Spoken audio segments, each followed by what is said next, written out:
Dore Tempatilla, Tandos. Dore Tempest to Panda, Dash on Saint Labata, Leneta Sungu, Leneta Sisadan Mareta, Cosum Contutum.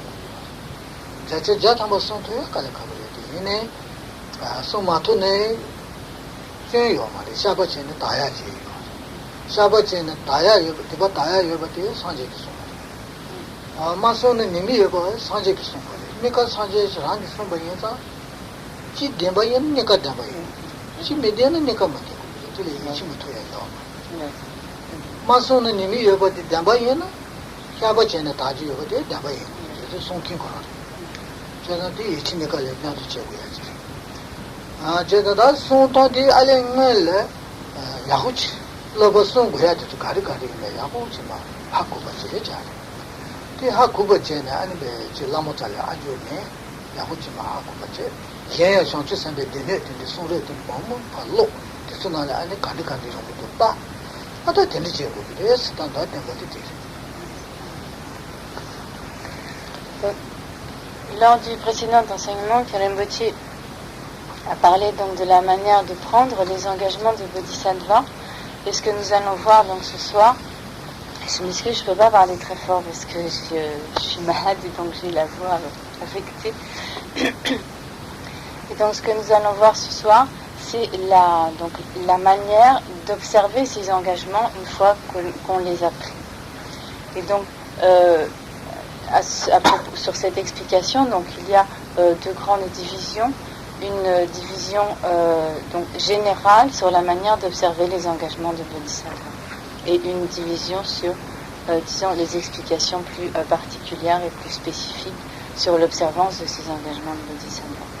Donc lorsque l'on a pris les engagements de Bodhisattva, il ne suffit pas d'avoir pris ces engagements, mais il faut donc ensuite les observer et bien sûr il est difficile de parfaitement observer tous les engagements de Bodhisattva. Toutefois, donc, il est important de faire son possible pour observer correctement ces engagements de Bodhisattva. Car donc, le Bouddha lui-même a dit qu'il y avait, disons, des inconvénients qui étaient comme des maux, des inconvénients qui résultaient de la non-observance des engagements de Bodhisattva. Mais que par contre, donc lorsque l'on avait agi à l'encontre de ces engagements de Bodhisattva, il était possible donc de purifier donc ces chutes à l'égard des engagements de Bodhisattva par les pratiques appropriées de purification. Et donc ces deux aspects ont tous les deux été exposés par le Bouddha, à savoir donc agir à l'encontre des engagements de Bodhisattva était une faute et que par contre si l'on tombait donc dans ces chutes, si l'on agissait à l'encontre de ces engagements de Bodhisattva, il était toutefois possible donc de purifier ces actions, donc ces empreintes négatives issues du fait que l'on avait comme contrevenu, disons, à ces engagements de Bodhisattva. Et dans la mesure où donc si l'on a foi dans le fait que le Bouddha a dit qu'il était que c'était une erreur d'agir à l'encontre des vœux de Bodhisattva, il n'y a pas de raison pour qu'on ne croie pas donc l'autre affirmation donc du Bouddha qui dit donc que ces agissements contraires aux vœux de Bodhisattva peuvent être purifiés par les pratiques appropriées de purification. Donc les deux doivent être faux ou les deux doivent être vrais, et donc si nous acceptons l'un, il n'y a pas de raison que nous n'acceptions pas l'autre.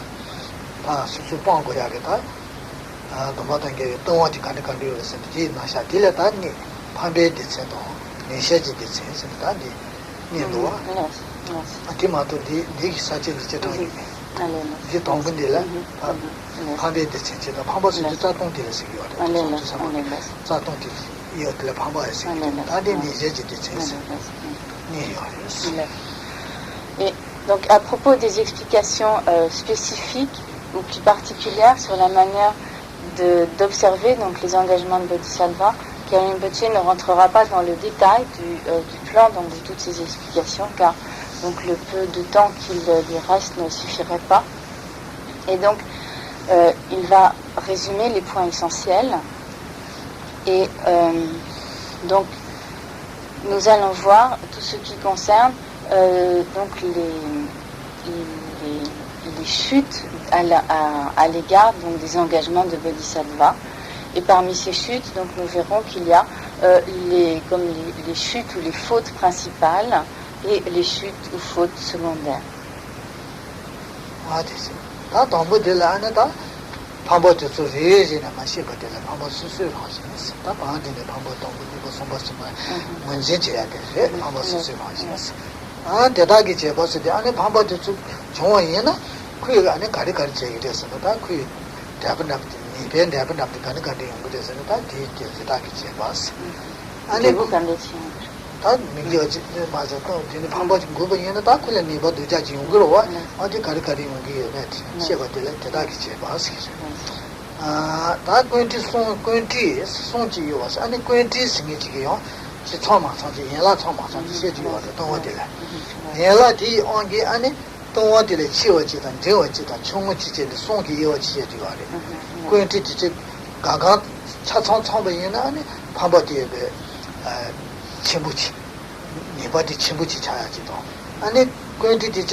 Donc,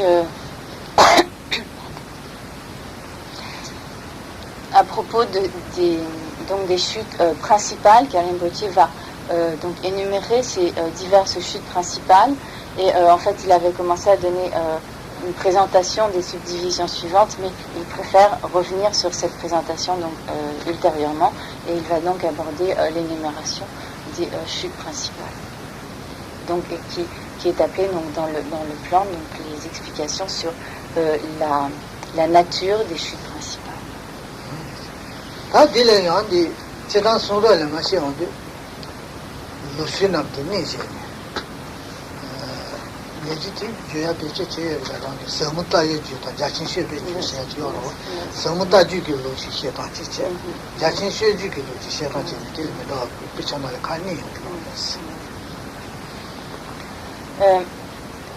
Il y a comme deux manières d'exposer la nature de ces chutes principales, des engagements de Bodhisattva. L'une qui est exposée en accord avec la lignée qui est appelée donc la lignée de la vie profonde, et une autre qui est exposée selon les enseignements de la lignée de la vaste conduite.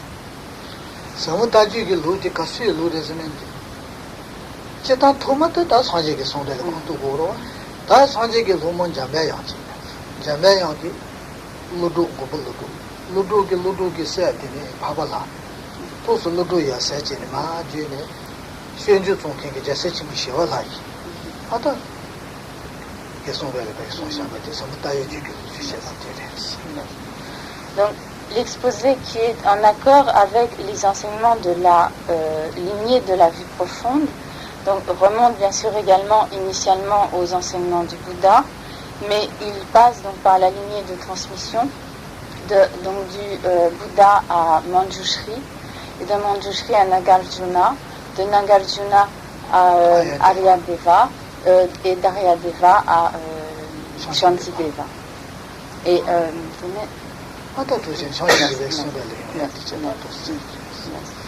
et donc ceci caractérise donc la lignée de transmission qui est appelée donc la lignée de la vue profonde.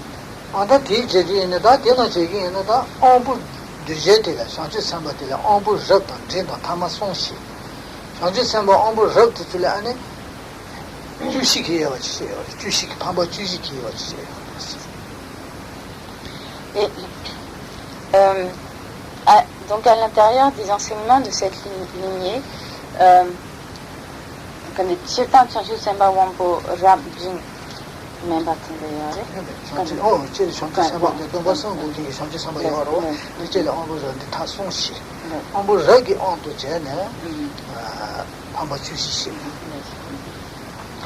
donc selon les enseignements de cette lignée, donc il est dit que parmi les bodhisattvas, il y a des êtres dont les capacités sont diverses et que pour les bodhisattvas qui ont des dispositions ou des capacités supérieures, 14 vœux principaux sont exposés, sont enseignés et donc à observer.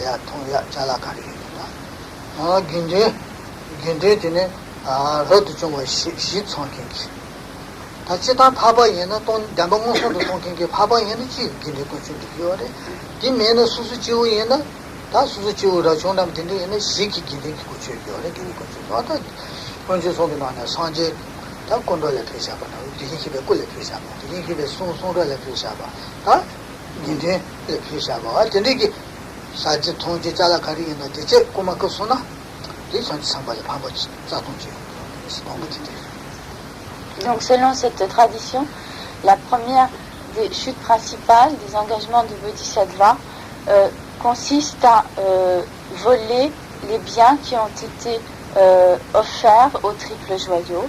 Et donc ceci consisterait donc à dérober, à voler, à s'approprier toutes les offrandes qui auraient pu être faites, donc soit au Bouddha, donc soit à une représentation du Bouddha, soit au Dharma, soit au Sangha.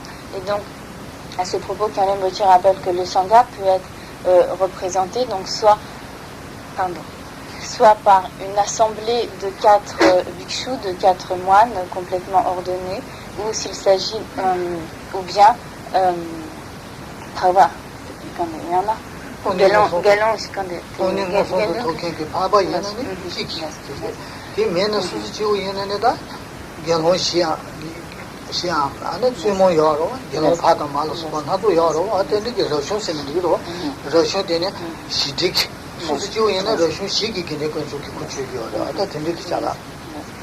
donc quant au joyau du Sangha, il est représenté, donc s'il s'agit d'êtres ordinaires, c'est-à-dire ici cela signifie d'êtres qui n'ont pas acquis une réalisation directe de la vacuité, le joyau du Sangha sera représenté par une assemblée de 4 moines, de 4 nonnes, ou bien donc par un individu qui aurait développé donc la réalisation directe de la vacuité. Et donc la première de ces chutes, donc des engagements de bodhisattva, consiste ainsi à voler les biens qui ont été offerts au triple joyau, que ce soit donc au Bouddha, au Dharma ou au Sangha.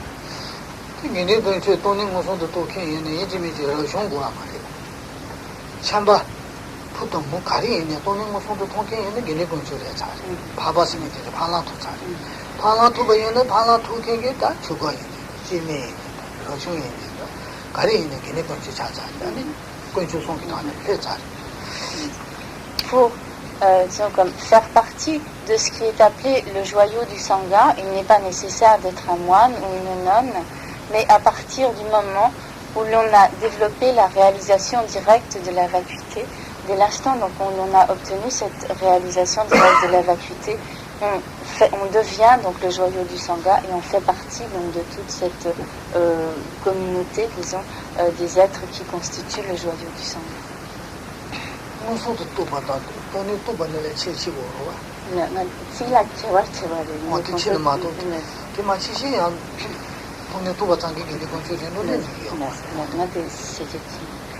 Et il est important de faire une distinction entre ce qui est la simple réalisation de la vacuité et ce qui est appelé donc la réalisation directe de la vacuité, car c'est seulement donc ce qui est appelé la réalisation directe de la vacuité qui fait que car c'est seulement lorsqu'un individu a acquis cette réalisation directe de la vacuité qu'il devient effectivement donc le joyau du Sangha, et non pas donc une simple réalisation de la vacuité.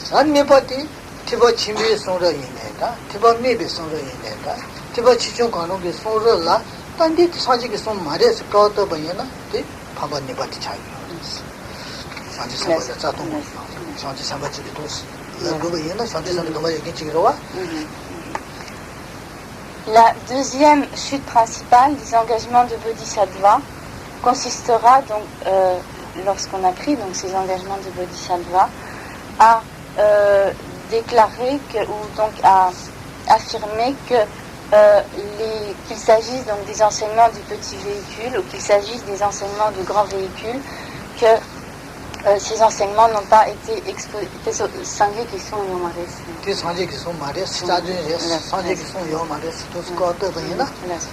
Donc, excusez-moi, donc cette chute principale consistera à déclarer que les enseignements du petit véhicule et du grand véhicule n'ont pas été exposés par le Bouddha, et donc qu'il n'existe pas de tels enseignements du grand véhicule et du petit véhicule, et que tous ces enseignements sont, disons, erronés, qu'ils ne sont pas dignes de foi.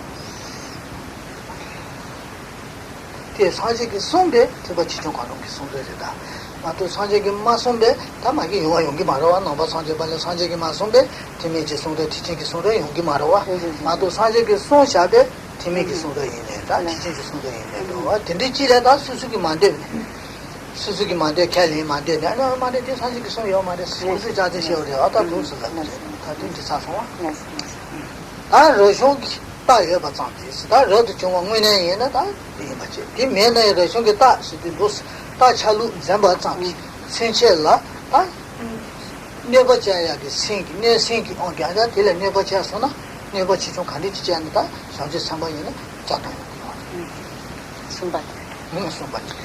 La troisième chute principale des engagements de Bodhisattva consistera à, donc, avec un esprit malveillant, à nuire à un moine ou à quelqu'un qui porte l'habit de moine. Disons. Yes.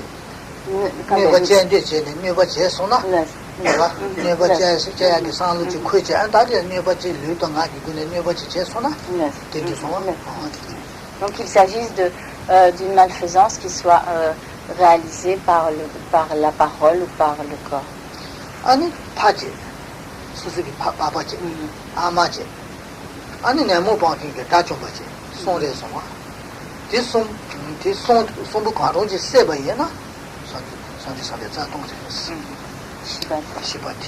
La quatrième chute principale des engagements du Bodhisattva consisterait à tuer son père, à tuer sa mère, ou à tuer donc ce qui est appelé donc un arhat, c'est-à-dire un être qui s'est totalement libéré du cycle des existences.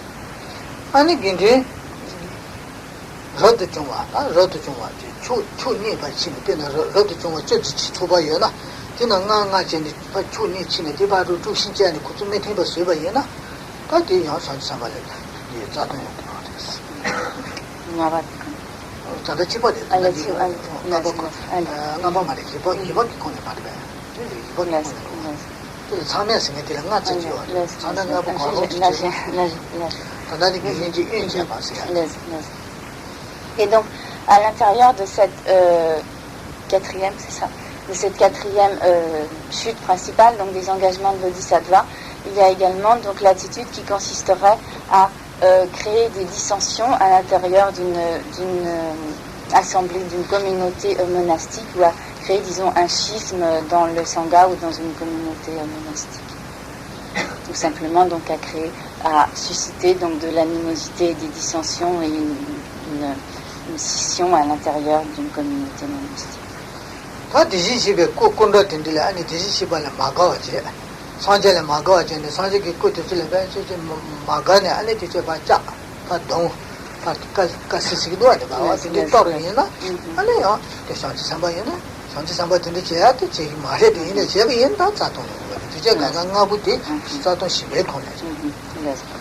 Et toujours à l'intérieur de cette même quatrième chute principale des engagements de Bodhisattva, il y a également donc l'action qui consisterait à casser, détruire donc volontairement, donc détruire volontairement, casser, détériorer une représentation, une statue du Bouddha. Et donc ces cinq actions donc qui constituent à elles cinq donc la quatrième des chutes principales des engagements de Bodhisattva, constituent ce qui est appelé donc généralement les 5 actes particulièrement négatifs, ou les 5 actes disons incommensurables par leur aspect négatif, qui sont donc tuer son père, tuer sa mère, tuer un arhat, créer des dissensions dans le sangha, ou donc détruire une statue, une représentation.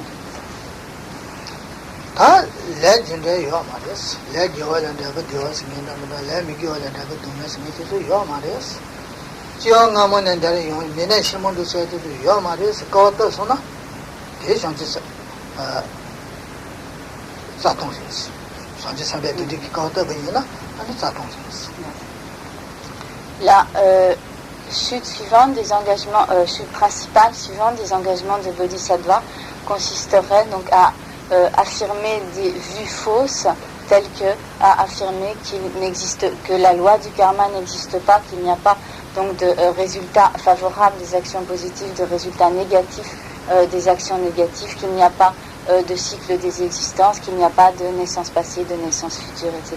Donc toutes ces affirmations constituent donc ce qui est appelé des vues fausses et constituent donc la cinquième des chutes principales des engagements de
Donc, il est important de savoir avec précision à qui s'appliquent donc ces chutes des engagements de Bodhisattva et quelle sorte d'individu faut-il être pour qu'il y ait chute des engagements de Bodhisattva lorsque de telles actions sont accomplies. Et il faut donc que la personne qui s'engagerait à de telles actions soit donc quelqu'un qui ait pris les engagements de Bodhisattva, mais dont les engagements de Bodhisattva n'aient pas été déjà complètement dégénérés, détériorés, auquel cas, en fait, ils ne seraient plus existants donc, dans cette personne. Et dans la mesure où ils ont été complètement détériorés, leur présence, donc, il n'y a plus donc, de présence d'engagement de Bodhisattva à l'encontre desquels il est possible d'agir. Et donc, il faut que la personne soit donc quelqu'un qui ait pris les engagements de Bodhisattva, que les engagements de Bodhisattva soient donc toujours présent donc dans cette personne, à savoir donc qu'il n'ait pas été dégénéré, qu'il ne se soit pas détérioré. Et il est nécessaire aussi que cette personne qui ayant pris les engagements de Bodhisattva ne soit pas par exemple quelqu'un dont les facultés mentales se trouveraient complètement altérées ou qui serait donc totalement sous l'emprise de la folie et donc totalement inconscient donc de ses attitudes et de ses comportements.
La chute suivante des engagements de Bodhisattva,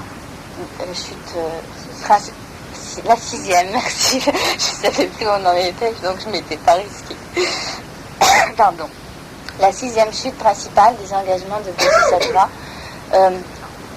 consiste à détruire avec malveillance, avec donc l'intention de nuire des villages, des villes, des cités ou des pays. Et donc, ceci correspond à, disons, la division qui était assez traditionnelle donc, dans l'Inde ancienne, au niveau, disons, du système d'urbanisation ou de peuplement des villages, des villes, etc. Et donc, cela revient donc, à l'idée donc, de détruire avec malveillance tous les divers types donc, d'agglomérations qui peuvent exister donc, depuis le village jusqu'au faubourg, jusqu'aux villes, jusqu'aux cités, jusqu'aux nations.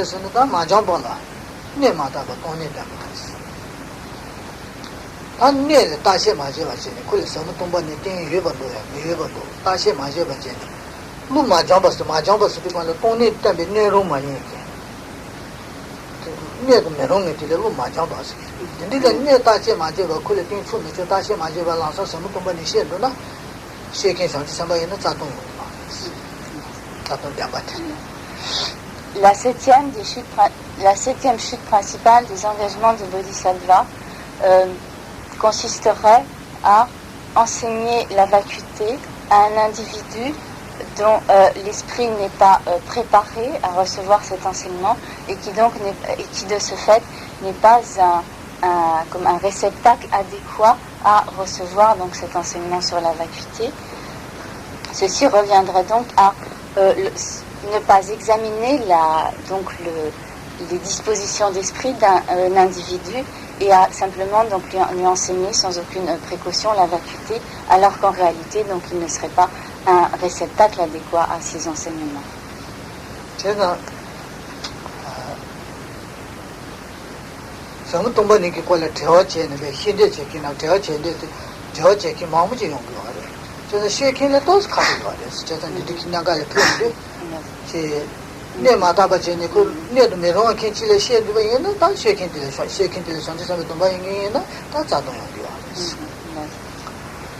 Ceci est un point particulièrement délicat pour le Bodhisattva, car il est fréquent que les individus posent des questions sur la vacuité, même si c'est avec un désir sincère, donc de savoir, de comprendre la vacuité. Et donc le Bodhisattva peut se trouver donc effectivement dans une situation délicate si la personne qui pose ces questions n'est en fait pas donc si son esprit donc n'est pas prêt à recevoir les enseignements sur la vacuité et donc si cette personne n'est pas un réceptacle adéquat à ces enseignements.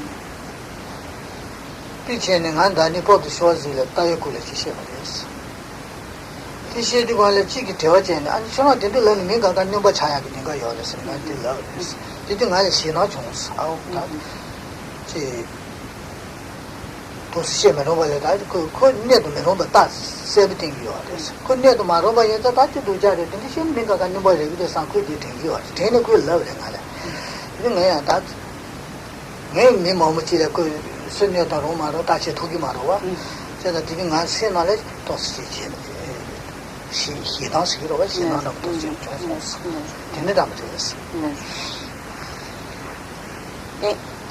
donc à ce propos, Pierre Rimbaud voudrait donner un exemple. Donc l'année dernière, à la porte de Choisy, il avait donné un enseignement sur la vacuité.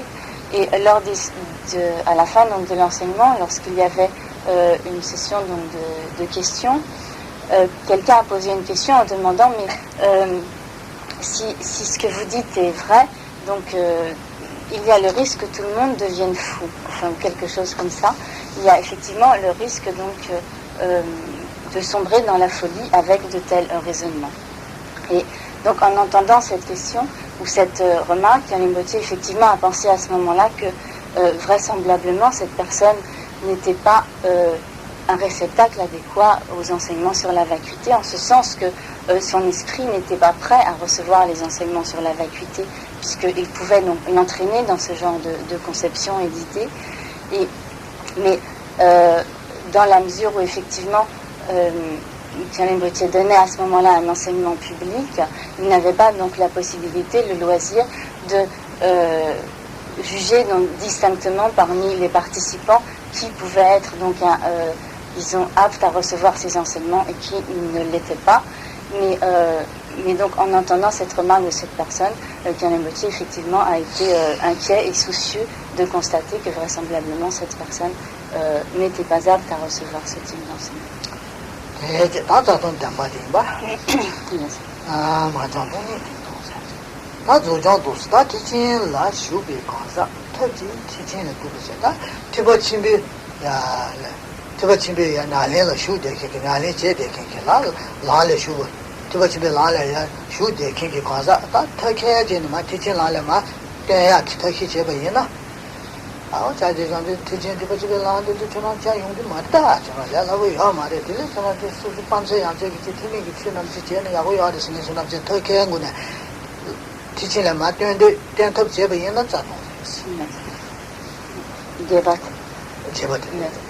La huitième.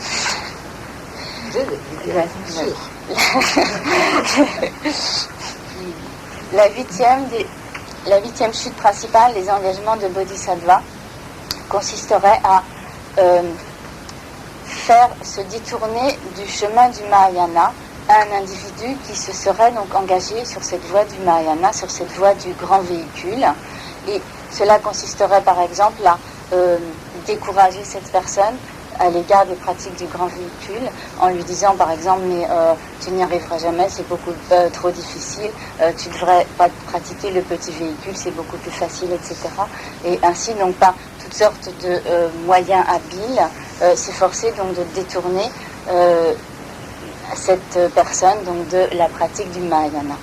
Et ceci donc constituerait la huitième chute principale des engagements de Bodhisattva.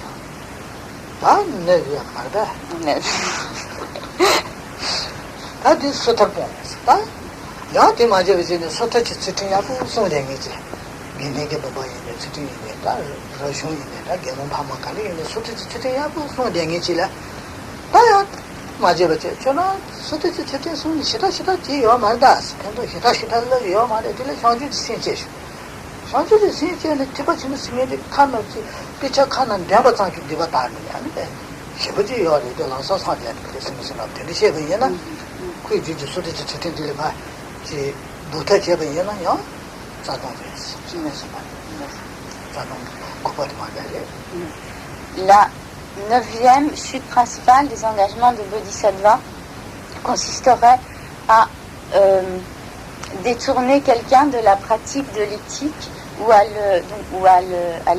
le faire se détourner de la pratique de l'éthique de Pratimoksha, donc ce qui est appelé l'éthique de Pratimoksha, littéralement donc l'éthique de la libération pour soi-même.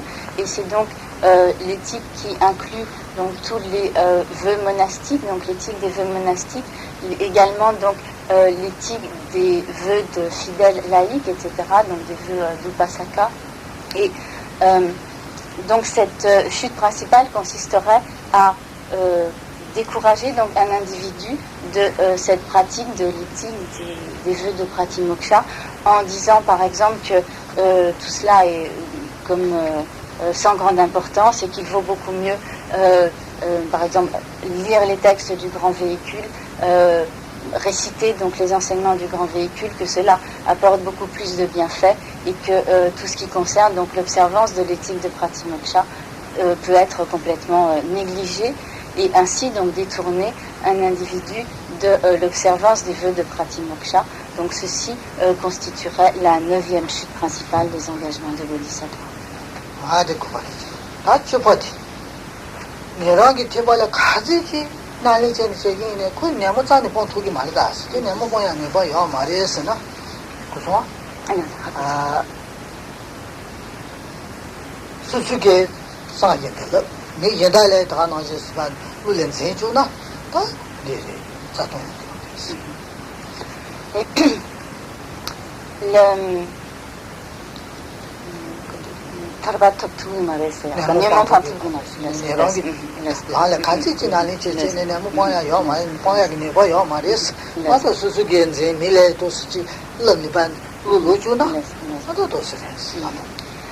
Et la 10e chute principale des engagements de Bodhisattva consisterait à dire, disons, à croire pour soi-même et à professer que les disciples du petit véhicule, donc les Sravaka Arhat et les Pratyeka Buddha, quelles que soient les pratiques donc à l'intérieur de leur véhicule auxquelles ils s'appliquent et quelle que soit l'énergie qu'ils fournissent à cette pratique donc de leur chemin respectif, donc qu'ils ne peuvent pas éliminer les facteurs perturbateurs de l'esprit.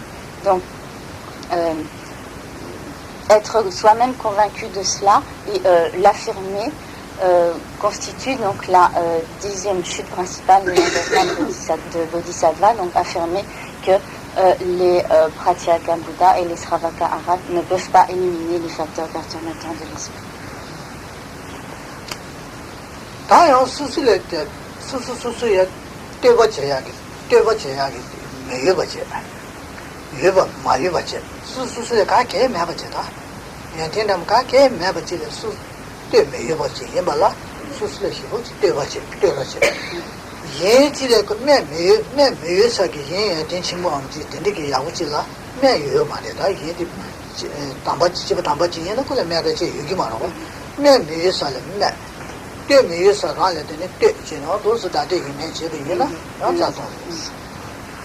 Et là,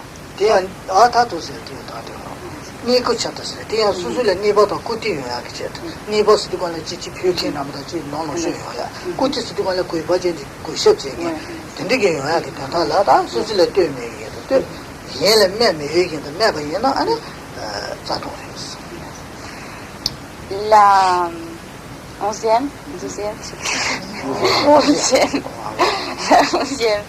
chute principale des engagements de Bodhisattva consiste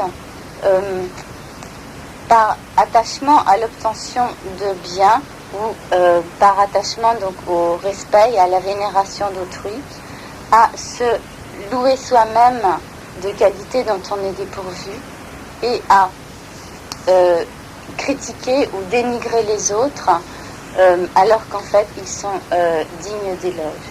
C'est-à-dire donc d'une part ceci consiste à alors que l'on n'est pas soi-même digne d'éloge, faire l'éloge de soi-même, et alors que les autres seraient dignes d'éloge, ne pas faire ces éloges dont ils sont dignes, mais au contraire donc les dénigrer et les mépriser pour obtenir donc des biens et la vénération d'autrui. Ceci donc constitue la 11e chute principale des engagements de Bodhisattva. 12e Taya niku chata, kono nipa to kuti yaki chata. Nipa da kuti ta yiji chi ma da do so. Nipa si de ran le no sa zi lo se lo so de chi to ya ki de nipa to was. Kuti si de ko le chi ko ba che ne pe ki bu che ya cha kin yo ba de le kuti yo ba si. Je da de ki ni ko fi no ya ki che to su su la. Ane sabzi ma se da na to ni ma tu ba la o ma tu ba ne tu ye da. Ne tu ba ne ha ko du ye ne tu ye si. Ma tu sabzi ma se na na che sa mu ma tu ba la tu so se ne zhen ma wa ye na ma za to ye. Et la deuxième chute principale des engagements de Bodhisattva consisterait donc toujours par attachement ou donc pour obtenir des biens, des jouissances ou pour obtenir le respect et la vénération d'autrui, à prétendre que l'on a des réalisations qu'en réalité on n'a pas. Par exemple, donc, si l'on n'a pas la réalisation de la vacuité, cette chute consisterait donc à prétendre que l'on a la réalisation de la vacuité ou donc de manière générale prétendre que l'on a des réalisations que l'on n'a pas donc en réalité. Ceci est donc ce qui est appelé de manière générale donc le grand mensonge, le mensonge grave et ce type de mensonge donc proféré par attache pour obtenir donc des jouissances ou la vénération d'autrui constitue la deuxième chute principale.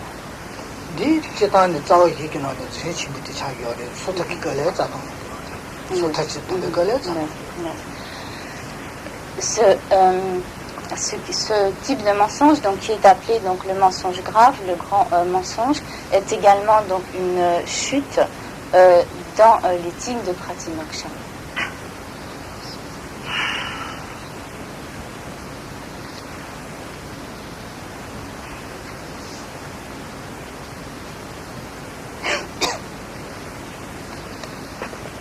Oye kinki pombu nampa yeji jabu nampa de chi che ta rajon di che dine baru le tu sin che ne ane oye kinki ta jabu yin ne da le bu yin ne da on chimbu yin kinki de le ba rajon dam de ki jala thu chu ba yin na oye che ne ya thu chu ba yin na ta ya ti za to